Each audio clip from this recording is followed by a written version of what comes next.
My name's Mary, and I'm going to be reading you Perry's letters. Welcome to my channel. So this is the first episode of this channel. So let me tell you a little bit about what it's going to be about. I had a father-in-law who died in the 1990s. His name was Perry, and he corresponded with his family mostly in the 1930s, maybe the 1940s. And kept all the correspondence in a beautiful suitcase. And I wound up with the suitcase as Perry passed away. His son, my husband, inherited the suitcase and treasured it. And then when he died, nobody wanted them. None of the kids, none of the other in-laws. And so I wound up with the suitcase. I didn't want to throw them out. I tried having a museum maybe take them. They did not want them. And you hear the huffing and puffing. I have a dog trying to get me to play with them, but I'm not going to. Anyway, so I've kept them. I got rid of the beautiful suitcase. It was kind of deteriorating. It was beautiful, but I did not want to keep it. So I got a rolling suitcase that's full of them. Easier to cart them around. Pretty heavy. Lots of letters in here. And I'm not going to read them chronologically. I will go into the suitcase, pull one out, tell you the date, and read it to you. So I believe most of the letters I read on this channel will be Perry's correspondence. Occasionally I might find another really cool letter. And if you have a cool letter you want me to read, let me know. Anyway, so let me unzip it and reach in and grab something. Okay, here's a little peek. Peek. It's just jam-packed full of stuff. All right, I'm going to reach in to, let me see, I find one that's to Perry. There's some to his mom because he kept her letters that he wrote. Here's one to Perry. So let's see now. This one that I'm going to read, I'm zipping up the thing so the dog doesn't get in there, is to Perry. It's from his mother, and the postage stamp says April 26, 1944. Again, these won't be chronological. Open it up. There's this little something in here. A program for civic unity that maybe his mom went to. United We Stand. She went to something, where was it? Not even I think Los Angeles. At the Philharmonic Auditorium. And she went to this thing on April 24th, 1944. Well, here's the letter. Beautiful handwriting. See if I can read it. Tuesday, 24th, 1944. Hello, Perry dear. I got your letter Friday, but had no chance to answer. Saturday is a busy day for me. Cleaning, washing, cooking. Hard to read, let me see. Sunday, I somethinged around between making breakfast and ironing. We went Sunday evening to the Barclays. Mo and Shelley also. Naturally, we talked about you also. Amongst Phil's, etc., books, etc. I guess she meant philosophy. It was very pleasant. Perry, your letter sounds a bit doubtful as to your job and ability. Of course, if I say what I will say, you will again tell me, in such a blue moment, that it's wrong of me to encourage you, presumably falsely. Well, I must have my say, since it's my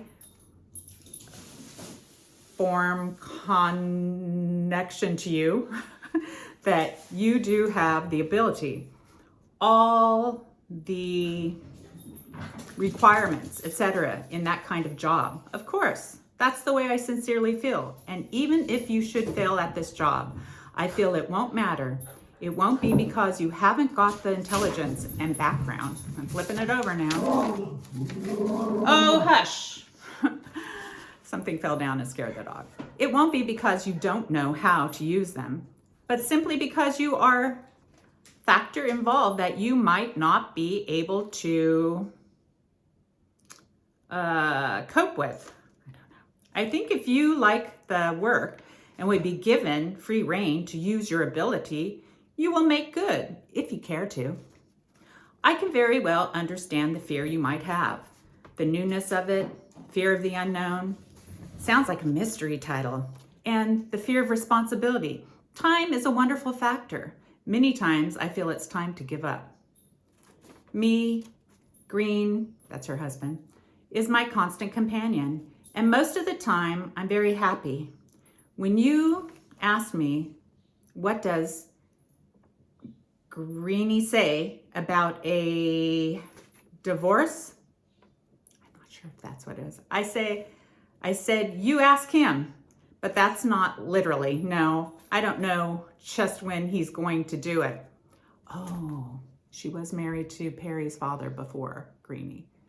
He tells me he loves me. He will get one, knowing, I guess it's him. His name's Charlie, actually, but she's calling him some other name. As I feel as he says it sincerely and honestly, and I have implicit faith in him. I think he's capable. He has something I can't read. And what's more, a heart, a soul, a sensitive understanding worth all that's realistic, which makes for a healthy human being. All riches fall by the wayside in the face of this. There's hope to hear so far, not so bad, and there. You know, it's hard to read someone else's handwriting. I'm doing my best. Let's see, there's 1.5 pages left of this one. Last night we went to the meeting, the mass meeting. Something M had dinner with us, also Mo and Shelley, and we went to the Philharmonic. It says Negro, Jew, and other minority groups together. Orson Welles gave a wonderful speech in content and delivery. Robinson spoke.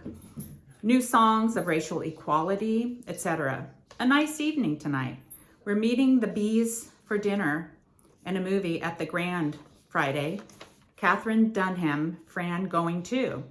So life goes on, not always as happy as I'd like it to be, but it's there, such a thing.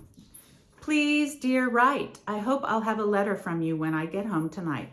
I will send you your something letter as soon as I answer it.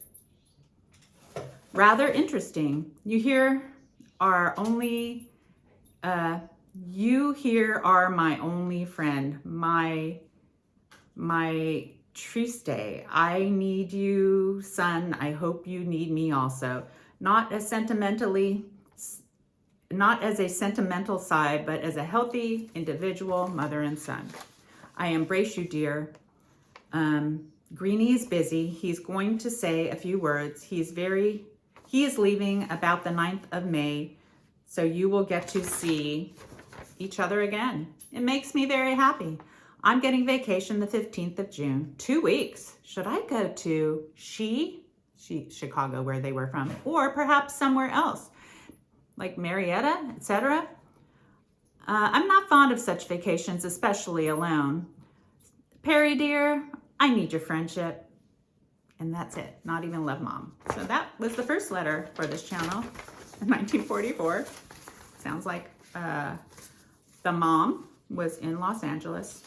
I will say Perry was an only child, and the mom was in the process of divorcing his father.